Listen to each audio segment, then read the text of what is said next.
ഇന്ന് നമുക്ക് ഒരു മധുരക്കറി ഉണ്ടാക്കാം. അത് പൈനാപ്പിളും നേന്ത്രപ്പഴവും വെച്ചിട്ടാണ് ഉണ്ടാക്കുന്നത്.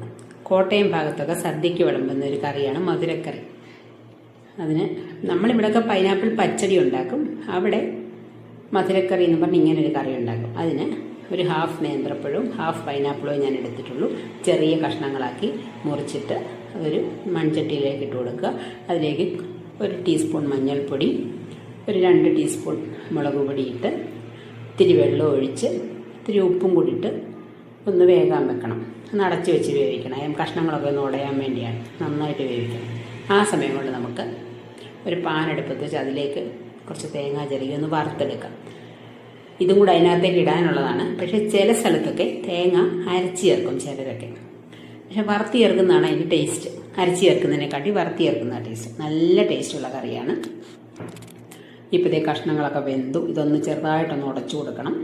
അതിലേക്ക് ഒരു ടേബിൾ സ്പൂൺ ശർക്കരയും കൂടി ഇടണം. ശർക്കര പൊടിയോ ശർക്കര പാനിയോ, അതിൻ്റെ വീഡിയോ വന്നിട്ടില്ല, ഓഫായി പോയതാണ് ആ സമയത്ത്. എന്നിട്ട് നമ്മൾ ആ വറുത്ത് വെച്ചിരിക്കുന്ന തേങ്ങയും കൂടി ഇട്ട് കൊടുക്കുക. എന്നിട്ട് ഇതെല്ലാം കൂടെ ഒന്ന് കുറുകി വരണം, വെള്ളമൊക്കെ വറ്റി വരണം. പെട്ടെന്ന് റെഡിയാവും, മൺചട്ടിയല്ലേ. നല്ല ടേസ്റ്റുള്ള കറിയാണ്.